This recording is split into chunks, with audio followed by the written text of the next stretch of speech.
अब तक की जर्नी में हम लोगों ने इंट्रोडक्शन टू अकाउंट के लगभग 6 चैप्टर देख लिए हैं। साथ ही साथ हमने 3 चैप्टर देखे हैं बेसिक अकाउंटिंग टर्म्स। ठीक है, इसके 3 चैप्टर देख लिए।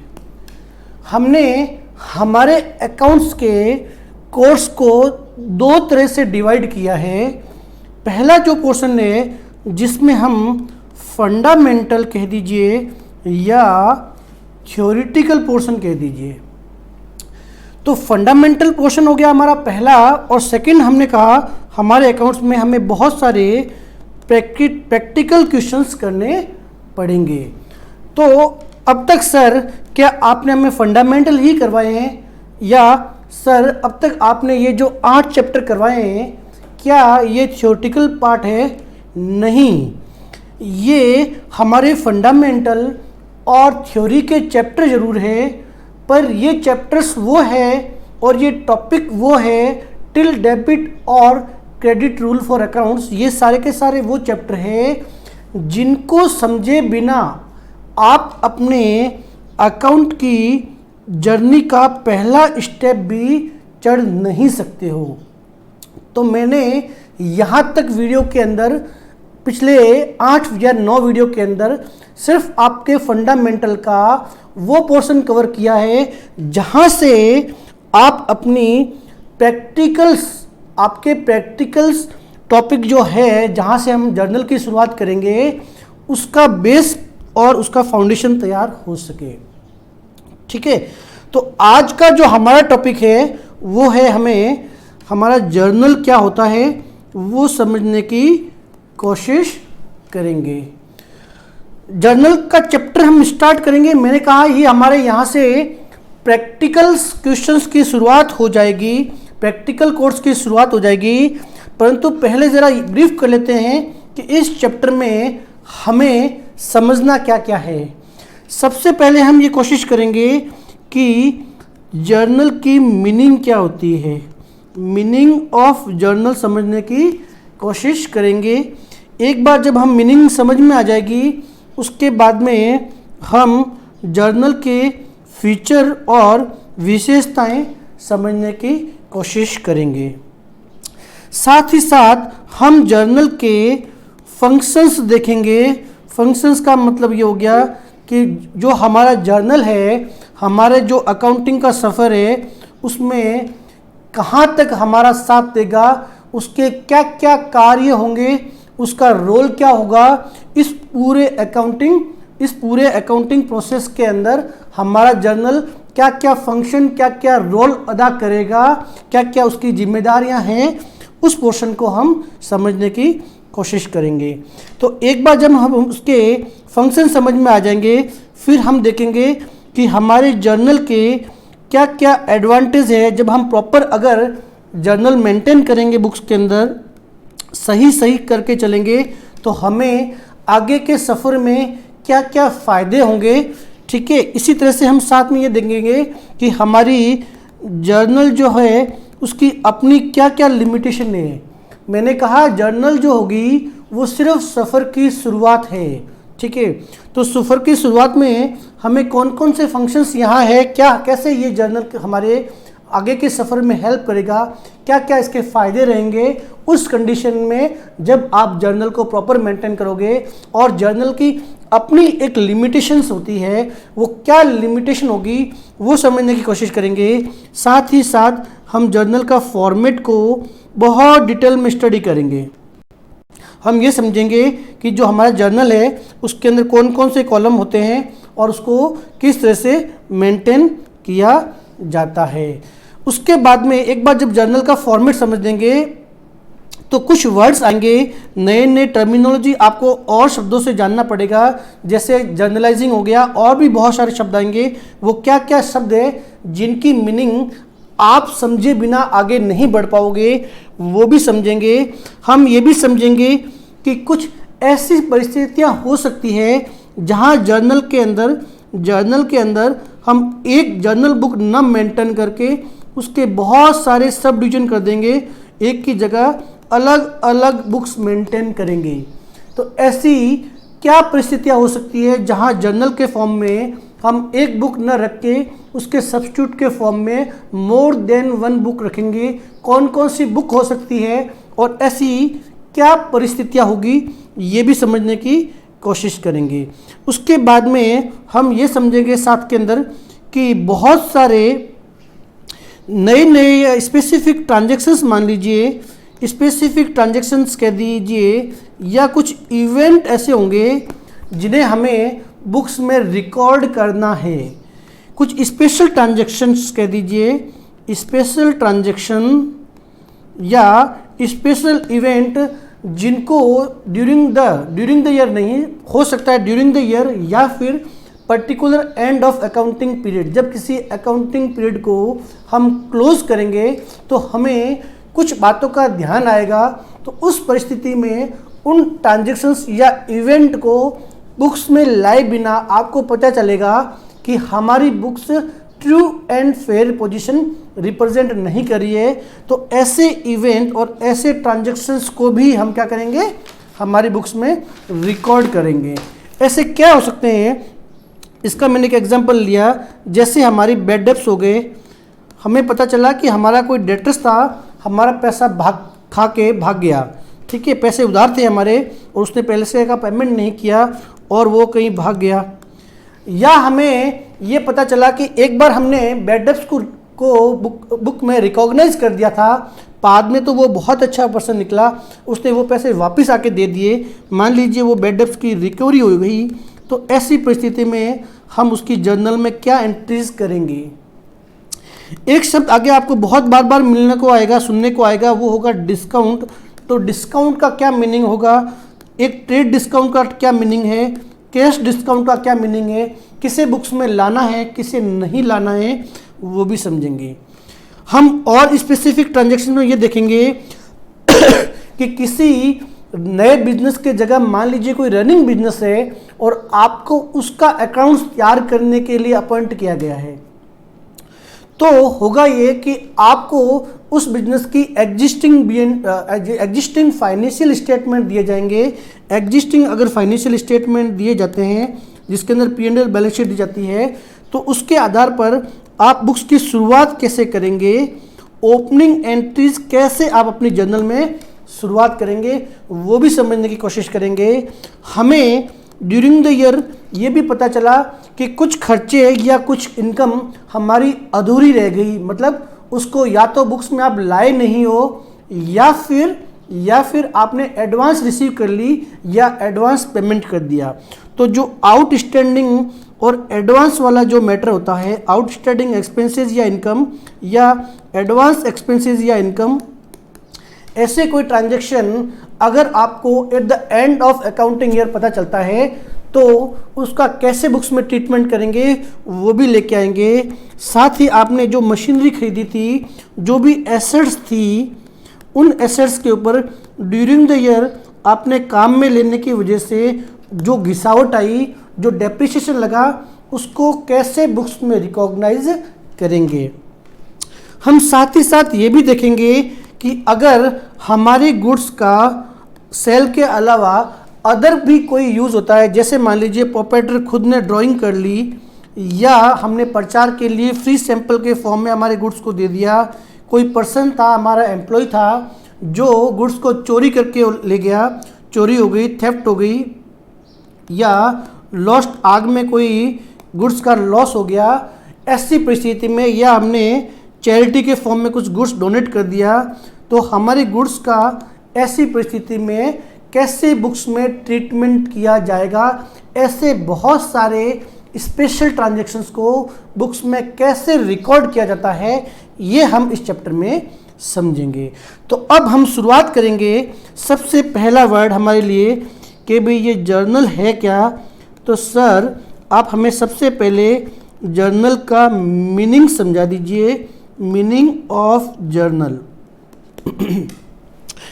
तो यहाँ पे हम समझने की कोशिश करेंगे मीनिंग ऑफ जर्नल, या कह दीजिए जर्नल की डेफिनेशन क्या है। जर्नल की डेफिनेशन। तो जर्नल समझने से पहले हम ये समझेंगे कि जर्नल है क्या। तो भैया जर्नल कुछ नहीं है, जर्नल एक बुक है, एक किताब है बस। आपकी कोर्स की जैसे किताब होती है वैसे ही जर्नल क्या है, जर्नल एक बुक है, नॉट मोर देन दैट। जैसे मैंने कहा ये आपकी एक बुक है और इस बुक को लिखने के का एक स्पेसिफिक पर्पस था, और पर्पस ये था कि क्लास 11th के अकाउंट्स का सिलेबस इसमें कवर किया गया है। जिस तरह से ये एक सामान्य बुक है वैसे ही जर्नल भी क्या है, जर्नल भी एक किताब है। तो आपको डरने की जरूरत नहीं है। जर्नल मीन्स सिंपल ये हुआ कि भैया ये तो एक क्या है, ये एक बुक है बस। जर्नल एक बुक है और इस बुक को क्यों लिखा जाता है, क्या इसका स्पेसिफिक पर्पस होता है। जैसे मैंने कहा ये बुक क्लास 11th और 12th के बच्चों को, कॉमर्स के बच्चों को अकाउंट सब्जेक्ट के लिए लिखी गई है। इसी तरह से हमने कहा कि जर्नल एक ऐसी बुक है, एक ऐसी किताब है, उसको हम क्यों लिख रहे हैं, क्यों लिख रहे हैं, क्योंकि हमने कहा कि ये एक ऐसी बुक है इन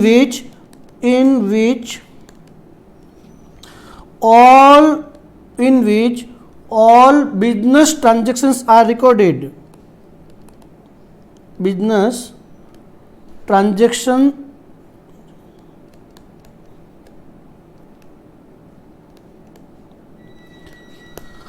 तो हमारी जो जर्नल है वो रिप्रेजेंट कर रही है किसी न किसी किताब को। एक पुस्तक है, एक बुक है जिसके अंदर हम हमारे बिजनेस के सारे ट्रांजैक्शंस को रिकॉर्ड करेंगे। Journal is a book in which all transactions are recorded. क्योंकि जब देखिए आपका अपॉइंटमेंट हुआ, किसी भी पार्टी ने एक्स, मान लीजिए आपकी पार्टी का XYZ प्राइवेट लिमिटेड कोई फर्म है, उसने आपको अपॉइंट किया है एज अ अकाउंटेंट कि सर आप हमारी बुक्स ऑफ अकाउंट लिखिए। तो लिखने के लिए आपको क्या चाहिए, किताब चाहिए, खाली किताब चाहिए, ब्लैंक किताब चाहिए, जिसके अंदर आप क्या करोगे, उसका अकाउंट्स लिखने की शुरुआत करोगे। तो जो किताब हो गई, कॉपी कह दीजिए, किताब कह दीजिए, ब्लैंक किताब कह दीजिए, जिसके अंदर आप उस बिजनेस के ट्रांजैक्शंस को रिकॉर्ड करोगे। आप लूज पेपर पे तो नहीं कर सकते हो ना। आप लूज पेपर आज आपने काम किया, कल गुम हो गया, पता कैसे चलेगा। तो आपने क्या किया, बाइंडिंग की हुई, सामान्य बाइंडिंग की हुई एक बुक ली आपने, मार्केट से परचेज की, ब्लैंक बुक परचेज की, उसके अंदर आपने बिजनेस के ट्रांजैक्शंस को रिकॉर्ड करना शुरू कर दिया, लिखना शुरू कर दिया। और ट्रांजैक्शन को लिखना कैसे है, उसका फॉर्मेट क्या है, वो अपन अभी समझते हैं।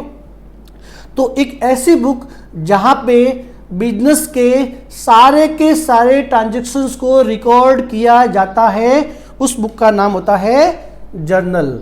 जर्नल एक ऐसी बुक है जहां ट्रांजैक्शन को first time recorded, transaction are recorded first time recorded. एक ऐसी पुस्तक है जहां पे हमारी बुक्स के अंदर ट्रांजैक्शन को पहली बार रिकॉर्ड किया जाता है। और क्योंकि मैंने आपको प्रीवियस लेक्चर्स में ये कहा था कि जर्नल हमारे घर का मेन गेट का काम करता है।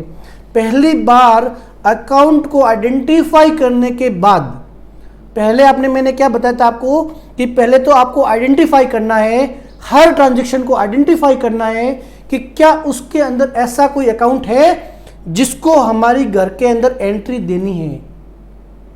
मैंने कहा था अगर अननोन है, हमें ये लगता है अननोन पर्सन है, तो क्या हम उसे हमारे घर के अंदर एंट्री देते हैं? सामान्य वे में नहीं देते हैं।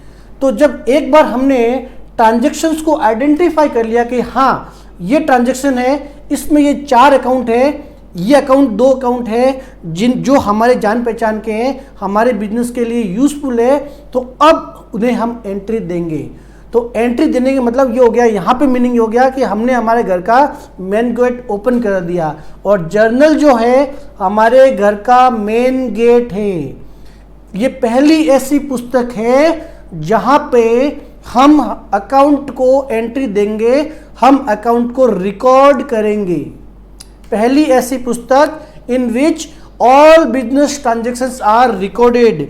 और जब ये आप बिजनेस ट्रांजेक्शन्स रिकॉर्ड करते हो तो ये ट्रांजेक्शन हमेशा क्रोनोलॉजिकल ऑर्डर के अंदर ही रिकॉर्ड करोगे, क्रोनोलॉजिकल ऑर्डर में रिकॉर्ड किया जाएगा।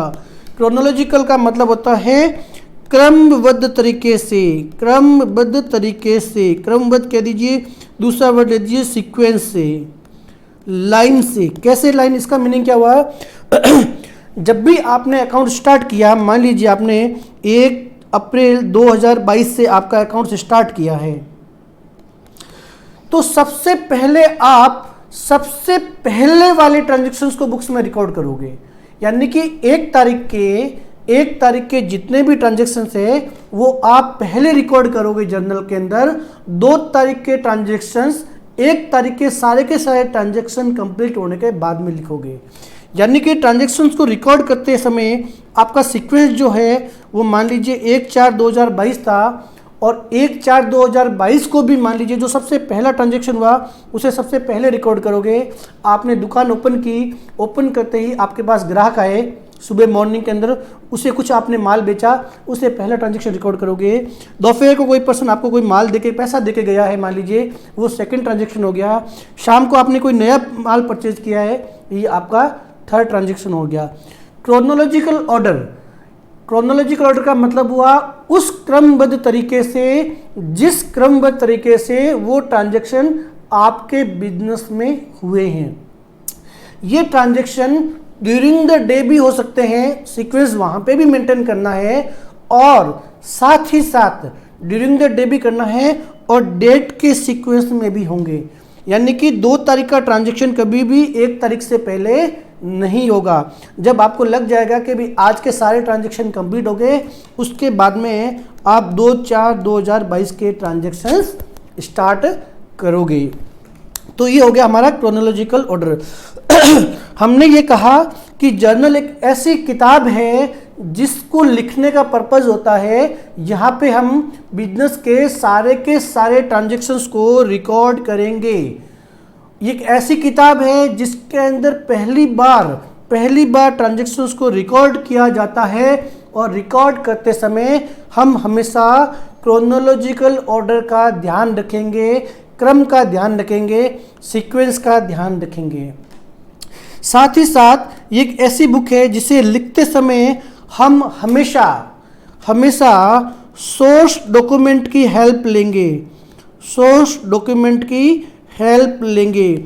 और सोर्स डॉक्यूमेंट मैंने कहा क्या हो सकते हैं? हमारे बिल हो सकते हैं, हमारे वाउचर्स हो सकते हैं, और भी कोई डॉक्यूमेंट, और भी कोई ट्रांजैक्शन का एविडेंस। यानी कि जब ट्रांजैक्शंस को हम रिकॉर्ड कर रहे हैं, तो हमें हमारे मन से रिकॉर्ड नहीं करना है, हमें जब उस ट्रांजैक्शन का एविडेंस मिलेगा।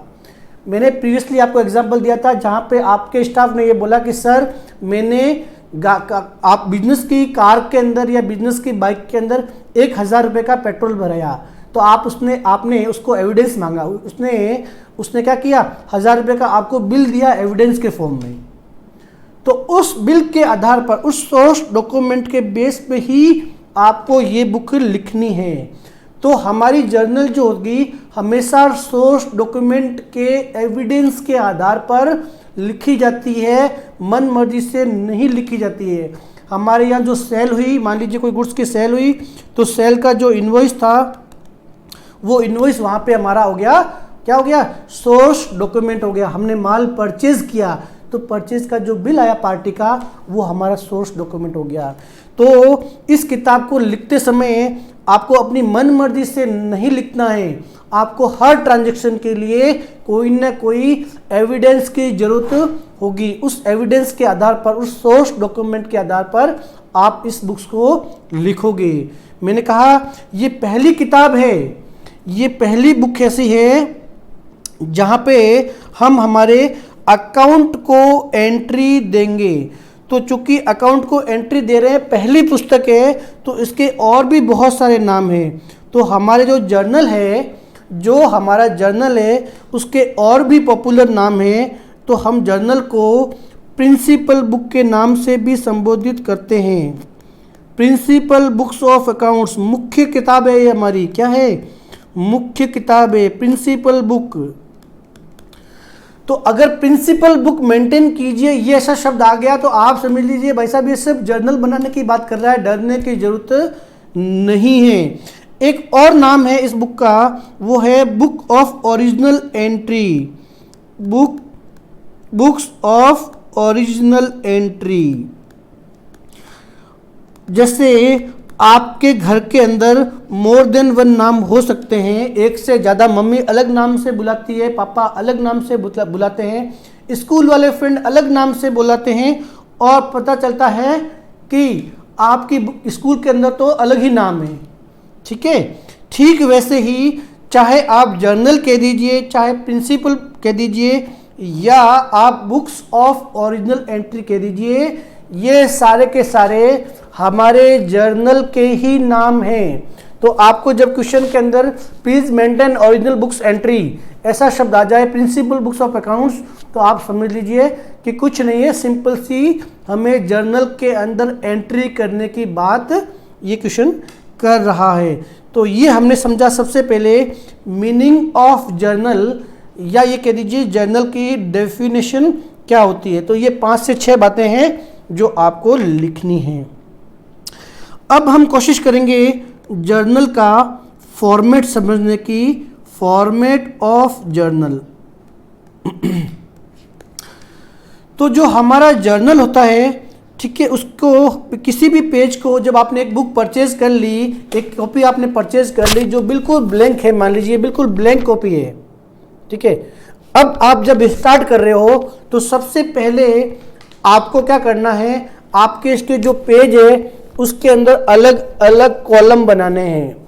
इस पेज को अलग अलग कॉलम बनाने हैं। ये कॉलम क्या होंगे देखिए, सबसे पहले हेडिंग में बाद में बताता हूँ। कॉलम जो होंगे हमारे, सबसे पहला कॉलम होगा डेट का कॉलम। सबसे पहला जो जर्नल का कॉलम होगा पेज के ऊपर वो होगा डेट का कॉलम। डेट के बाद में हम लिखेंगे पर्टिकुलर, पर्टिकुलर के बाद में हम लिखेंगे LF लेजर फोलियो। क्या मीनिंग है अभी समझने की कोशिश करते हैं। उसके बाद में डेबिट का amount, DR amount, debit amount, और उसके बाद में क्रेडिट अमाउंट, CR अमाउंट। ये CR करोड़ वाला नहीं है, क्रेडिट वाला है। तो 1 2 3 4 5 कॉलम हो गए हमारे। तो जर्नल में हमें किसी भी पेज की जब शुरुआत करनी है तो 5 कॉलम में उसको डिवाइड करना है। तो जर्नल की जो बुक है, जो हमने बुक लिखी है, उसका कुछ नाम भी तो देना पड़ेगा। तो नाम जो होगा यहाँ पर उसे हम कहेंगे हेडिंग। तो जिस कंपनी ने या जिस पर्सन ने आपको अपना अकाउंट्स मेंटेन करने के लिए रखा है, मान लीजिए मिस्टर राम ने कहा कि सर आप मेरे अकाउंट्स मेंटेन कीजिए, तो आप लिखेंगे journal of mister Ram, journal of mister Ram.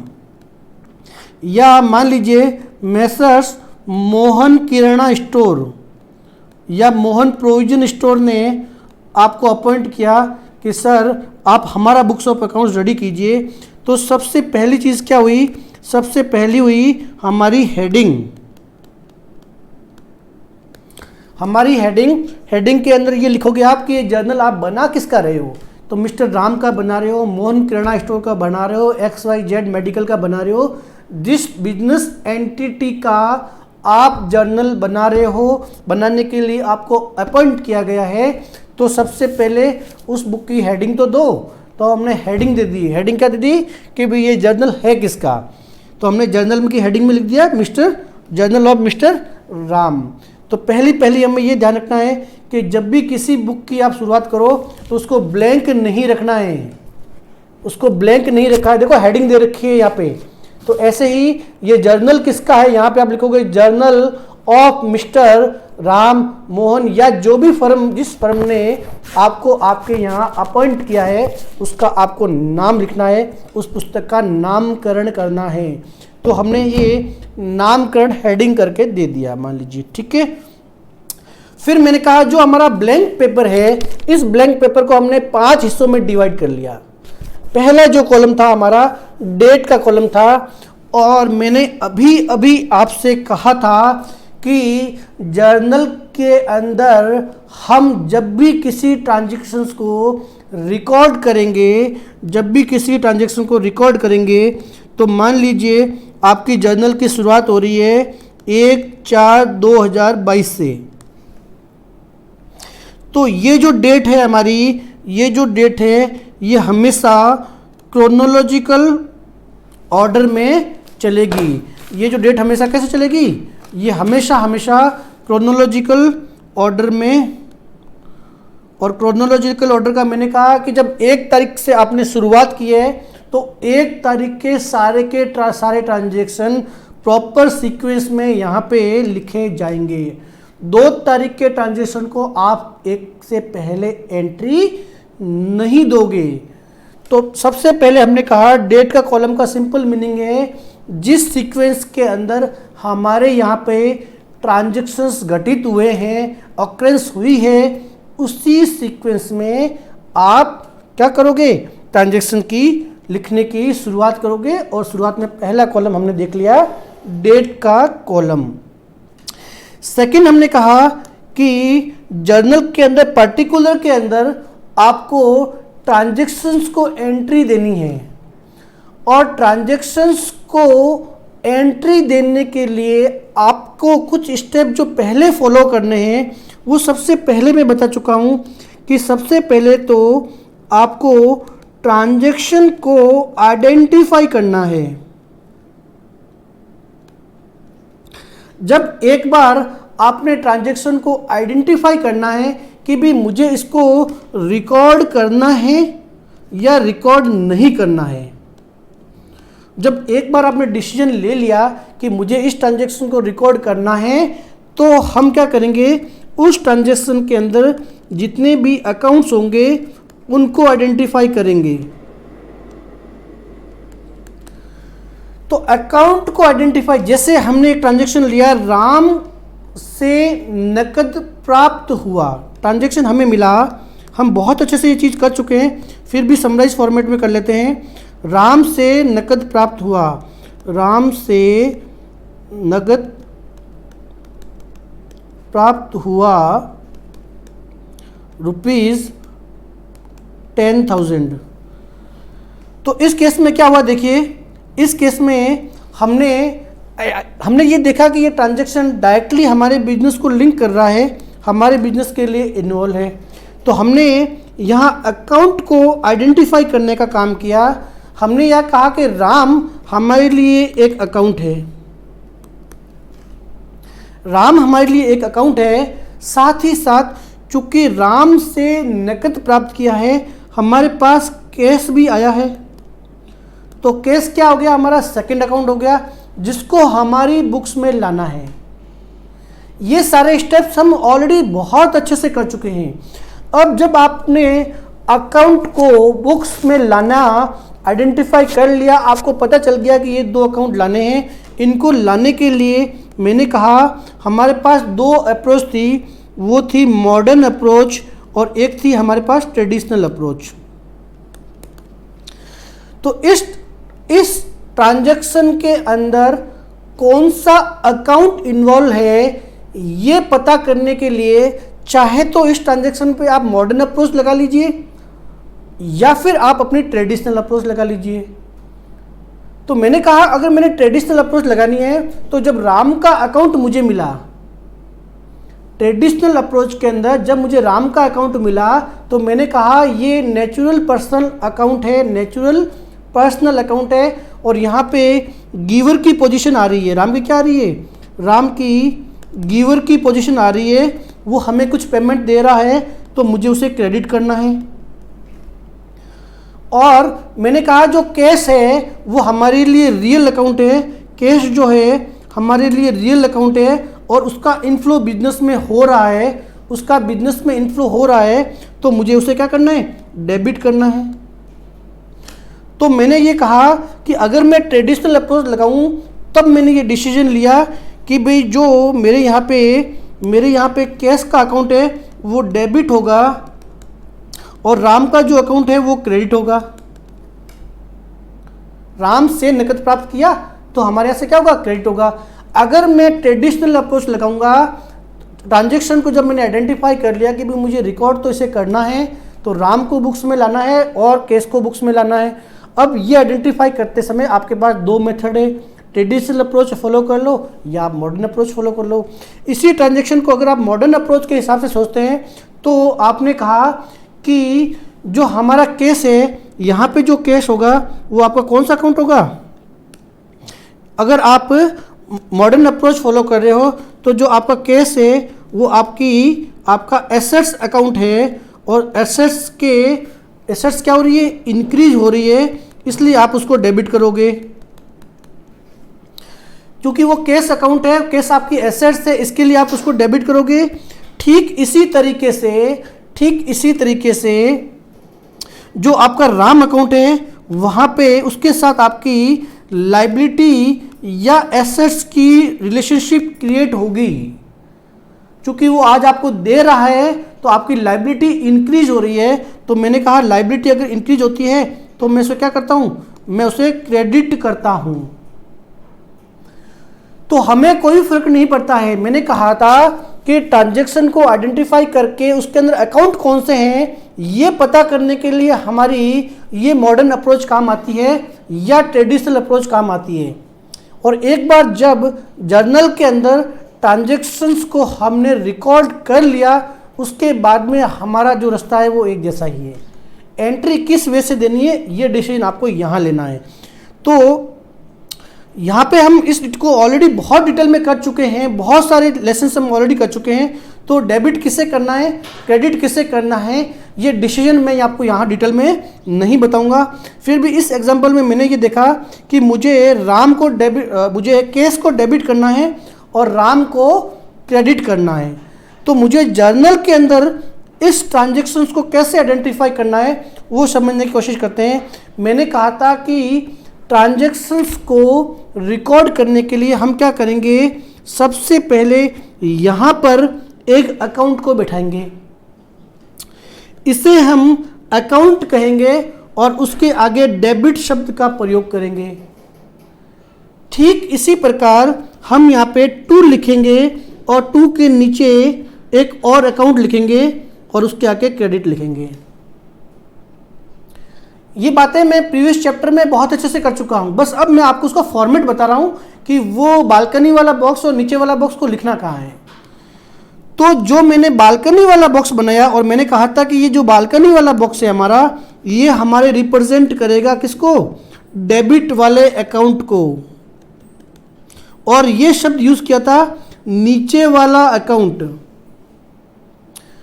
इस ट्रांजैक्शन के अंदर जब हमने आइडेंटिफाई कर लिया कि भी कैश अकाउंट को हमें क्या करना है, डेबिट करना है, तो मैंने यहां लिख दिया कैश अकाउंट डेबिट। ठीक इसी प्रकार से तो जब मैंने ऊपर, यानी कि इसका मतलब ये हुआ कि मुझे बालकनी, अगर डेबिट की बात करेंगे तो मुझे बालकनी वाला बॉक्स जो है, ऊपर वाला बॉक्स है, उसमें कैश अकाउंट को बिठाना है। आगे मैंने अकाउंट लिखूंगा, उसके बाद वर्ड या यूज क्या करूंगा, डी आर रिप्रेजेंट क्या कर रहा है, डेबिट को। तो मैंने यहाँ पे बालकनी बॉक्स के अंदर कैश को बिठा दिया और ये एंट्री करते समय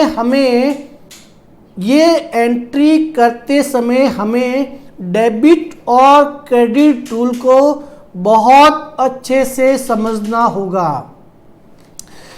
तो एक बार जब हमने ट्रांजैक्शन को आइडेंटिफाई करा, लिखा कि भी डेबिट तो हमें कैश को करना है, तो हमने इस बालकनी वाले बॉक्स के अंदर कैश को बिठा दिया। फिर हमने डिसाइड किया कि राम को क्रेडिट करना है, यानी कि ये जो 2 शब्द है इसके आगे जो भी लिखेंगे, और यहाँ पे हमने जब राम लिख दिया तो इसका मीनिंग हुआ कि हमने राम के अकाउंट को क्रेडिट कर दिया है। पर्टिकुलर कॉलम को कैसे फिल करना है, जब तक कि आपको दोनों अप्रोच और डेबिट और क्रेडिट के रूल नहीं पता है, आप इस चैप्टर के अंदर यहाँ पे पर्टिकुलर के कॉलम को ज़रा भी फिल नहीं कर पाओगे। तो हमने यहाँ पे ये देखा कि cash account debit to Ram, यानी कि हमने ये डिसाइड कर दिया कि कैश अकाउंट है उसको डेबिट करना है और राम अकाउंट को क्रेडिट करना है, ये हमें पता चल गया। और हमने कहा इस ट्रांजैक्शन के अंदर जो अमाउंट था वो 10,000 रुपये इन्वॉल्व था, यानी कि डेबिट का जो अमाउंट था यानी कैश अकाउंट था, इसका देखिए डेबिट का जो कॉलम है इसके बिल्कुल सामने यहाँ पे आ जाइए और 10,000 रुपीज़ आप यहाँ लिख लीजिए। जितना अमाउंट डेबिट में इन्वॉल्व है उस अमाउंट को आप डेबिट वाले अमाउंट के अंदर कॉलम के अंदर लिख लीजिए। ठीक इसी प्रकार जितना जो राम के साथ इन्वॉल्व था, यानी कि मैटर तो 10,000 का ही था, क्योंकि राम को क्रेडिट किया हमने, तो क्रेडिट वाले कॉलम के अंदर यहाँ पे हम 10,000 रुपये लिख लेंगे। तो हमारे पास अमाउंट के दो कॉलम हो गए, एक हो गया डेबिट का और एक हो गया क्रेडिट का। ट्रांजैक्शंस को रिकॉर्ड करते समय हमें ये ध्यान रखना है कि जितने से हमारा अमाउंट डेबिट होगा उतने से ही क्रेडिट होगा। मैंने कहा डबल अकाउंटिंग सिस्टम हमेशा ये बोलती है कि हर ट्रांजैक्शन में आपको अकाउंट ढूंढ के उसके इक्विवेलेंट एस्पेक्ट को रिकॉर्ड करना है, यानी कि जितना अमाउंट डेबिट होगा उतने से ही क्रेडिट होगा। यानी कि अगर आपने केस के अंदर 10,000 रुपये डेबिट साइड में लिखा है तो क्रेडिट में भी 10,000 रुपये ही लिखा जाएगा। अगर यहाँ आपने गलती कर ली, ट्रांजैक्शन में इन्वॉल्व अमाउंट को इक्विवेलेंट नहीं डाला है, तो ये जर्नल जो है, मैंने कहा हमारी प्रिंसिपल बुक है, हमारी फाउंडेशन है, जो हमारे अकाउंट्स की जर्नी है, उसके जो स्टेप्स है, ये सीढ़ियाँ समझ लीजिए हमें चढ़नी है। पहली सीढ़ी जो है हमारी पहली सीढ़ी है, वो सीढ़ी है हमारी जर्नल। पहली सीढ़ी है, बेटा रुक जा मैं कॉल कर रहा हूँ ना। जर्नल पहली सीढ़ी जो है हमारी, वो हमारी जर्नल है। और पहली सीढ़ी चढ़ते समय अगर आपने गड़बड़ कर दी, गड़बड़ क्या हो सकती है, आपने प्रॉपर अकाउंट को एंट्री नहीं दी है, आपको ये पता नहीं चल रहा है कि इस ट्रांजैक्शन में कौन से दो अकाउंट हैं जिनको बुक्स में लाना है। नंबर 1, आपको ये पता नहीं चल रहा है कि आपने गड़बड़ ये कर दी कि जितना अमाउंट डेबिट करना था उतना क्रेडिट अगर नहीं किया है। अगर ये गलती अगर आपने यहाँ पे कर दी तो आपका जो पूरा फाउंडेशन है इस जर्नी की, जो पहली सीढ़ी है वो ब्रेक हो गई है। अब अगला सफ़र आप प्रॉपर तय नहीं कर पाओगे, आप अपनी मंजिल चढ़ नहीं पाओगे। हमारी मंजिल है true and fair financial statement बनाने, सही स्थिति को हमारा प्रॉफिट एंड लॉस बताए और हमारी बैलेंस शीट बताए। ये किसी भी कंडीशन में नहीं कर पाओगे क्योंकि यहाँ आपने गड़बड़ कर दी। तो ये मेन फाउंडेशन है जिसके आधार पर पूरी की पूरी अकाउंटिंग की नींव रखी जाएगी। ठीक है, तो हमें ध्यान ये रखना है कि हमारे जो अकाउंट्स, कौन से अकाउंट ट्रांजैक्शन के अंदर कौन से अकाउंट को डेबिट करना है, कौन से अकाउंट को क्रेडिट करना है, उसको आइडेंटिफाई करना, उसकी पहचान करनी और उसको रिकॉग्नाइज करना, और फिर उस अकाउंट के ऊपर डेबिट और क्रेडिट का एस्पेक्ट लगाना, और जितने अमाउंट से डेबिट किया है उतने ही अमाउंट से हमें क्रेडिट करना है। इन बातों का यहाँ विशेष तौर से ध्यान रखना है। तो जब एक बार हमारा ये वाला पोर्शन हो गया, हमने डेबिट और क्रेडिट कर लिया, उसके साथ साथ में ही हमने क्या किया, अमाउंट को भी लिख दिया। तो जब अमाउंट को हमने लिख दिया तो क्या ये हमारा ट्रांजैक्शन कंप्लीट हो गया? नहीं, हमें हमारे ट्रांजैक्शंस के नीचे यहाँ पर इसे कहते हैं नरेशन। नरेशन का मतलब हुआ संक्षिप्त विवरण। संक्षिप्त विवरण यानी कि ये जो आपने ट्रांजैक्शन लिखा है उसको आप अपनी भाषा में यहाँ पे लिख लीजिए और शॉर्टकट में लिखिए। जैसे मान लीजिए ये राम से नकद प्राप्त हुआ तो एज पर हमारा ट्रेडिशन है, पुराने टाइम से हम लोग क्या कर रहे हैं, बीइंग शब्द का प्रयोग कर रहे हैं। तो हमने लिखा being amount received from Ram, बस हो गया। बीइंग अमाउंट, बीइंग हमने क्या लिखा, इसकी जगह नरेशन क्या लिखा, being amount received from Ram. तो सर मैं यहां पर भी 10,000 लिखूं क्या? नहीं, नरेशन में 10,000 लिखने की जरूरत नहीं है क्योंकि वो सामने ऑलरेडी आ गया है। तो मैंने कहा नरेशन से पहले वाला जो शब्द है ना, नरेशन से पहले ये जो है, ये वाला पोर्शन है, आप अपनी मन मर्जी से नहीं लिख सकते हो। किससे डेबिट करना है, किससे क्रेडिट करना है, स्पेसिफिकली रूल है। आप अपनी गाड़ी ड्राइव जब कर रहे हो, जब गाड़ी ड्राइव कर रहे हो तो आपको कहाँ चलना है, लेफ्ट में चलना है कि राइट में चलना है, ये रोड पे चलने के अपने नियम हैं। ठीक उसी प्रकार किस अकाउंट को डेबिट करना है, किस अकाउंट को क्रेडिट करना है, आपको नियमों के साथ ही चलना पड़ेगा। आप अपनी मन मर्जी से नहीं चल सकते हो। पर जब गाड़ी की सीट पे बैठ जाते हो आप, उसकी हाइट एडजस्ट आप अपने हिसाब से कर सकते हो। हाइट ऊपर रखनी है या हाइट, गाड़ी की सीट की हाइट नीचे रखनी है, वो आप अपनी मर्जी से निर्णय कर सकते हो। उसका कोई स्पेसिफिक रूल नहीं हो सकता है। जो आपको कंफर्ट हो उस लेवल पे सीट का एडजस्टमेंट करके आप अपनी गाड़ी रन कर सकते हो। तो ठीक वैसे ही नरेशन को लिखने के लिए कोई स्पेसिफिक रूल या लैंग्वेज नहीं है। नरेशन को लिखने के लिए कोई स्पेसिफिक रूल या लैंग्वेज नहीं है। बस आपको अपनी भाषा में, अपने मन के अंदर उस ट्रांजैक्शन को समराइज फॉर्मेट में बनाना है, उसको यहाँ लिख लेना है। और लिखो इस वजह से कि कोई भी जब आपकी बुक्स देखे उसको समझ में आना चाहिए कि भाई उसने क्या लिखा है ऊपर। उसका संक्षिप्त विवरण आप अपनी भाषा में लिख लीजिए।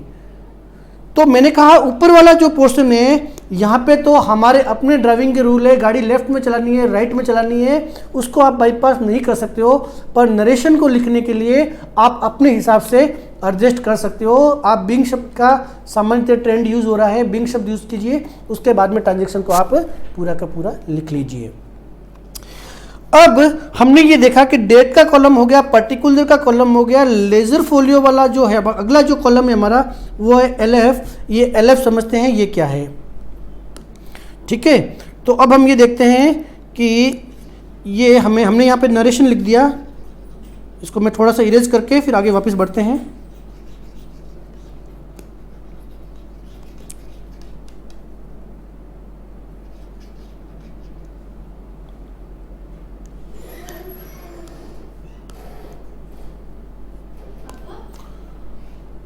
यहाँ पे जब मैंने नरेशन लिख दिया कि बीइंग अमाउंट रिसीव्ड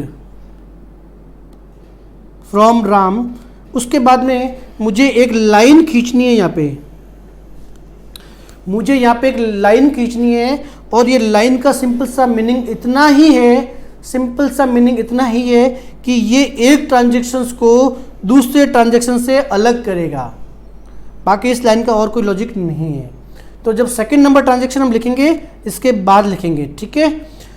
अब ये देखिए कि जब ये ट्रांजैक्शन कंप्लीट हो गया तो हमारा जो अगला कॉलम है वो है LF, और LF का मीनिंग है लेजर फोलियो। इस शब्द का मीनिंग है लेजर फोलियो। तो लेजर फोलियो क्या मीनिंग होता है अभी समझने की कोशिश करेंगे। उससे पहले मैंने आपको ऑलरेडी बता दिया है हमारे प्रीवियस लेसन के अंदर, चैप्टर के अंदर मैंने कहा कि जो हमारी लेज़र होती है वो भी क्या है, मैंने कहा बुक ही है। जिस तरह से हमारी जर्नल एक बुक है जहाँ ट्रांजैक्शंस को हम रिकॉर्ड करते हैं, ठीक इसी तरह से जो हमारी लेज़र है वो भी एक किताब है जिसके अंदर हम सारे के सारे अकाउंट को मेंटेन करेंगे। हमारे ट्रांजैक्शन के अंदर जितने भी अकाउंट इन्वॉल्व होंगे, मैंने कहा था कि लेज़र घर है हमारा। आपको याद आ गया होगा मेरा एग्जांपल। मैंने कहा था कि जर्नल मेन गेट है, तो लेज़र हमारा घर है और इस घर के अंदर हर एक अकाउंट का अपना एक रूम होता है, हर एक अकाउंट का अपना एक रूम होगा। तो लेज़र भी क्या है, लेज़र भी एक बुक है। जैसे आपकी इस बुक के अंदर पेज नंबर 1 पे मान लीजिए चैप्टर नंबर 1 है, पेज नंबर 2 पे चैप्टर नंबर 2 है, इसी प्रकार ठीक उसी प्रकार लेज़र के अंदर हर एक पेज के ऊपर अलग अलग अकाउंट मेंटेन होंगे और हर लेज़र के अंदर अकाउंट जब मेंटेन होंगे तो उसका अपना एक पेज नंबर होगा।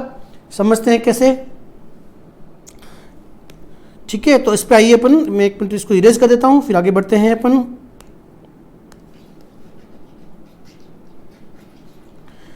तो मान लीजिए ये मेरा एक लेज़र है और लेज़र के अंदर मिस्टर राम का एक अकाउंट है और इसके कॉलम में ऑलरेडी आपको बता चुका हूँ। सबसे पहला कॉलम होता है डेट का, उसके बाद में कॉलम होता है पर्टिकुलर का। वहाँ पे एक कॉलम था तो मैंने बोला था कि आपको ये बाद में बताऊंगा। तो पर्टिकुलर के बाद में एक कॉलम आएगा, वो आएगा JF और फिर अमाउंट। और मैंने कहा था कि ये आगे वाला जो हिस्सा है हमारा डेबिट का होता है और ये पीछे वाला हिस्सा था हमारे साथ क्रेडिट का होता है। यहाँ पे भी डेट आएगी, यहाँ पे पर्टिकुलर आएगा, यहाँ JF कॉलम आएगा, JF और उसके बाद में अमाउंट। तो अकाउंट का जो फॉर्मेट है वो प्रीवियस सेशन में हम बहुत अच्छे से कर चुके हैं, पर मैंने वहाँ कहा था कि ये JF यहाँ क्या शब्द है इसको मैं आपको आगे बताऊंगा। तो देखिए क्या हो रहा है कि जो हमारा लेज़र किताब थी, हमारी लेज़र के अंदर मैंने कहा हर पेज पे अलग अलग अकाउंट मेंटेन होंगे, अलग अलग अकाउंट मेंटेन होंगे। कहाँ पे? लेज़र के अंदर। तो जो मेरी लेज़र है उसके अंदर मान लीजिए ये जो मिस्टर राम है उसका जो अकाउंट है वो पेज नंबर 15 के ऊपर मेंटेन है। एक एग्जांपल लेते हैं कि वो पेज नंबर 15 पे मेंटेन है। इसी तरह से ये जो केस वाला अकाउंट है, ये केस वाला अकाउंट मान लीजिए पेज नंबर 27 पे मेंटेन है।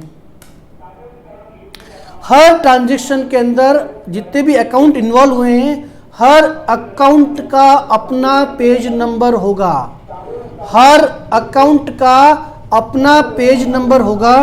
तो मैंने कहा जो हमारा जो केस अकाउंट था उसका मान लीजिए 27 नंबर पेज पे अकाउंट हमने लेजर में ओपन कर रखा है। इसी तरह से राम का हमने बोला 15 नंबर पेज पे।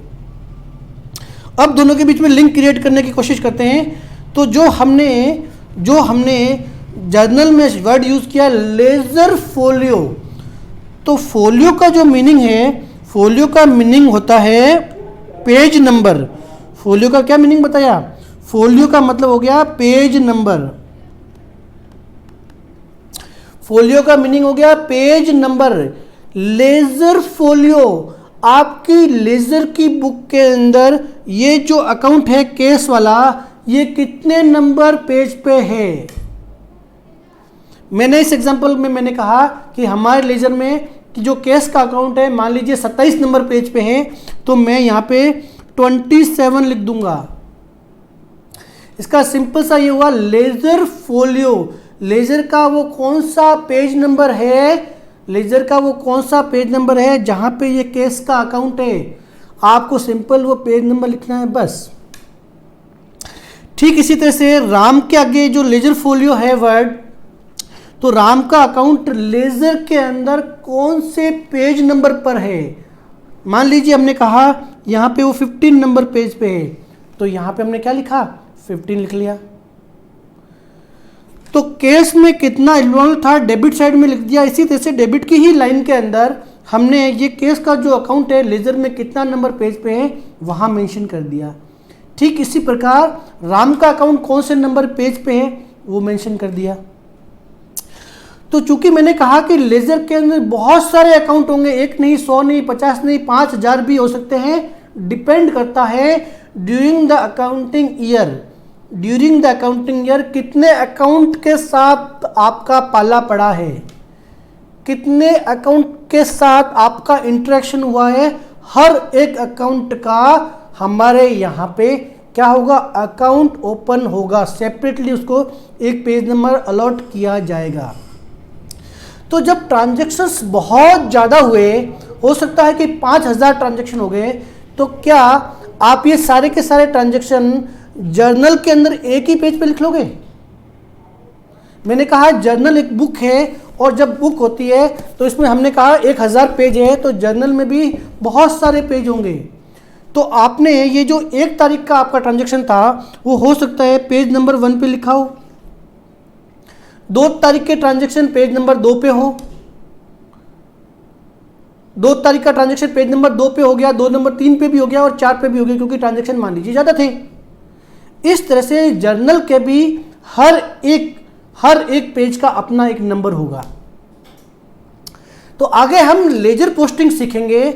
तो लेजर पोस्टिंग के अंदर जब आपने यहाँ पे जब अकाउंट आपने लिखा cash account debit to Ram, तो आप ये देखोगे कि हम यहाँ पे बाई राम शब्द का बाई कैश अकाउंट का यूज़ करेंगे। राम के अकाउंट में कैश लिखेंगे बाई कैश। ये बाई कैश और टू कैश का क्या रूल है हमें नहीं पता है, ये हम आगे समझेंगे। पर बाई चांस राम का जब अकाउंट आप मेंटेन कर रहे हो तो आपने 1/4/2022 की डेट डाल के बाई कैश शब्द का यूज़ किया मान लीजिए, तो ये इस तरह से इसको हम बोलेंगे, क्या बोलेंगे, इसका वर्ड होगा लेजर पोस्टिंग। इसको अपन आगे सीखेंगे। तो एक बार के लिए इतना समझिए आप कि जब आप लेजर पोस्टिंग कर रहे हो, यहाँ पे राम के साथ में कैश का ट्रांजैक्शन हुआ था, राम के साथ में 1 तारीख को जब ट्रांजैक्शन हुआ था तो कैश इन्वॉल्व था। इस ट्रांजैक्शंस को जब आप उठा के यहाँ लेजर पोस्टिंग करते समय लाए हो तो जर्नल में वो कितने नंबर पेज पे ट्रांजैक्शन है। मैंने कहा जिस तरह से लेजर के अलग अलग पेज होंगे, जर्नल के भी तो अलग अलग पेज हो सकते हैं। तो मान लीजिए आपने ये ट्रांजैक्शन जब लिखा ये 1 नंबर पेज पे ही था, तो जर्नल फोलियो वर्ड क्या था, जर्नल फोलियो। जर्नल का वो कौन सा पेज नंबर है जहां से आप इस ट्रांजैक्शन को उठा के लेके आए हो। तो हमने कहा ये जर्नल के 1 नंबर पेज पे ही था, तो हमने JF वो पेज नंबर जहां से राम और केस के बीच में रिलेशनशिप स्टार्ट हुई थी, एक ट्रांजैक्शन हुआ था जिसमें दोनों अकाउंट इन्वॉल्व थे, उसका पेज नंबर कौन सा है जहां पे आपने फर्स्ट टाइम उसको रिकॉर्ड किया था, तो उस पेज को हमें यहाँ लिखना है। तो ये हो गया हमारा जर्नल फोलियो। इसी तरह से जब केस का अकाउंट लिखेंगे, इसमें मान लीजिए आपने टू राम लिखा तो कितना नंबर पेज पे था, ये मान लीजिए हमने कहा पेज नंबर 1 पे था। केस का जब अकाउंट क्रिएट करेंगे, केस के अकाउंट के अंदर राम के साथ ट्रांजैक्शन कितने नंबर पेज पे था, ये भी हम यहाँ पे 1 लिख के मान लीजिए 10,000 रुपीज़ लिखेंगे। तो इस तरह से सिंपली हमें ये बताना है कि लेजर में अकाउंट जब अकाउंट के अंदर शिफ्टिंग हम डेबिट और क्रेडिट करेंगे, शिफ्टिंग करेंगे अकाउंट की, उस टाइम उसका जर्नल के अंदर पेज नंबर क्या है वो मेंशन करेंगे। तो ये दोनों आपस में क्रॉस रेफरेंस से चलेंगे। जर्नल का रेफरेंस लेजर में आएगा और लेजर का रेफरेंस जर्नल में आएगा। तो अब तक हम बहुत अच्छे से फॉर्मेट सीख चुके हैं कि जर्नल को किस फॉर्मेट में हमें मेंटेन करना है। एक और चीज़ बहुत ज़्यादा ज़रूरी है समझना, वो ये है कि जब हमारा जर्नल का कोई भी पेज पूरा हो जाएगा, जैसे आपका ये जर्नल का था फर्स्ट नंबर पेज जिस पे हमने ये बहुत सारे ट्रांजैक्शन किए, मान लीजिए पहला ट्रांजैक्शन था हमारा 10,000 रुपीज़ का, फर्स्ट ट्रांजैक्शन जो हमारा था मान लीजिए 10,000 रुपीज़ का था, हमने डेबिट भी कर दिया और हमने क्रेडिट भी कर दिया। सेकेंड ट्रांजैक्शन मान लीजिए 25,000 रुपीज़ का था। इस तरह से आप 1, 2, 3 तीसरा ट्रांजैक्शन मान लीजिए आपका था 35,000 रुपीज़ का। इस तरह से आपने जर्नल के फर्स्ट नंबर पेज के ऊपर 3, 5 या 10 ट्रांजैक्शन लिख लिए। अब आपका फर्स्ट नंबर पेज है वो पूरा हो चुका है, भर चुका है। अब आपको सेकंड नंबर पेज पे जाना है, तो आपको क्या करना है, यहाँ पे उसकी टोटल मारनी है और टोटल शब्द का यूज आएगा बैलेंस कैरी फॉरवर्ड। आपको शब्द क्या यूज लेना है, balance carry forward. Page number 1 जो था आपका भर चुका है, इसके लिए आप उसके बैलेंस की टोटल मार दीजिए। आपने कहा 10, 25 और 35 का मतलब ये हो गया 10, 25 और 35। यानी कि यहाँ पे इसकी जो टोटल थी वो हो गई हमारी 70,000 रुपीज़। हमने क्रेडिट की भी टोटल मारी 10, 25, 35। हमने कहा 17,000 से डेबिट हुआ था और 17,000 से ही क्रेडिट हुआ। हमने इसकी टोटल मार ली। अब इस टोटल को हमें आगे लेके जाना है। कहाँ पे जाना है? पेज नंबर 2 पे जाना है। हमें पेज नंबर 2 पे जाना है, ठीक है। तो वहाँ पे भी यही कॉलम रहेंगे, डेट, पर्टिकुलर, जेएफ और अमाउंट। तो चूंकि पेज नंबर 1 कंप्लीट हो चुका है, उसके बैलेंसेस को हम क्या कर रहे हैं? कैरी फॉरवर्ड करके पेज नंबर 2 में लेके आएंगे। तो यहाँ शब्द यूज करेंगे balance brought forward, balance brought forward, पीछे से लेके आए हैं। कहां से लेके आए हैं? पेज नंबर 1 से। और पेज नंबर 1 में आपने क्या लिखा? बैलेंस कैरी फॉरवर्ड, आगे लेके गए। कैरी, आगे कैरी किया हमने। कहां लेके गए? पेज नंबर 2 पे। कितना लेके आए? 70,000 रुपये। तो ये हमें अब हमारे पेज नंबर 2 की शुरुआत हो गई। और हमने ये कहा कि पेज का एंड करना है कैरी फॉरवर्ड करते हुए, क्योंकि उस अमाउंट को हमें कैरी फॉरवर्ड करके पेज नंबर 2 पे लाना है। और 2 की शुरुआत करनी है ब्रॉड फॉरवर्ड बैलेंसेस से। पेज नंबर 1 की टोटल के साथ में आपको शुरुआत करनी है। दोनों ही साइड डेबिट को और क्रेडिट को अलग अलग जोड़ना है।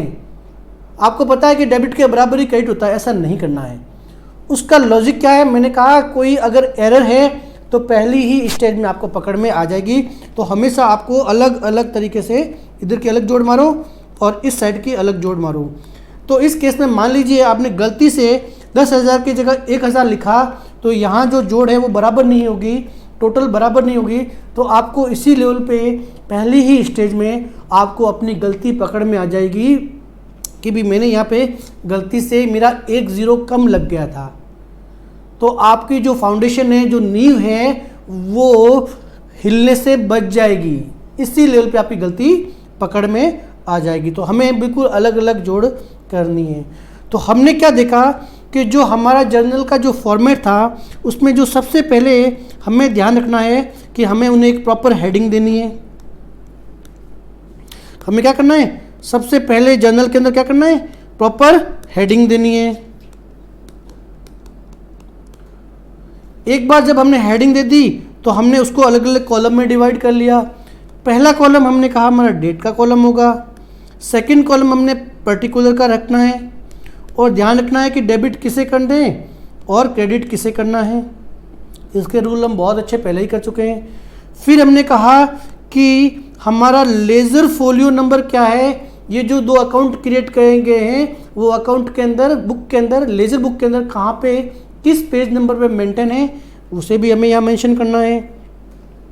फिर हमने कहा इस ट्रांजैक्शन में अमाउंट जो डेबिट का इन्वॉल्व है उसका भी एक कॉलम ध्यान रखना है और साथ साथ में क्रेडिट के कॉलम का भी ध्यान रखना है, कितना अमाउंट क्रेडिट में इन्वॉल्व है। हमें क्या करना है? नरेशन भी लिखना है। उस ट्रांजैक्शन का प्रॉपर नरेशन भी लिखना है और साथ में एक लाइन भी खींचनी है जो एक ट्रांजैक्शन को दूसरे ट्रांजैक्शन के साथ में अलग करेगी।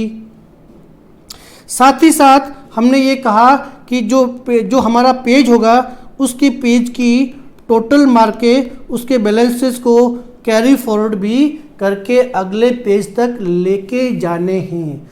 ये सारे के सारे वो एस्पेक्ट्स है जो आपको जर्नल प्रिपेयर करते समय ध्यान रखना है। आगे हम समझेंगे जर्नल का अगला टॉपिक हमारा वो है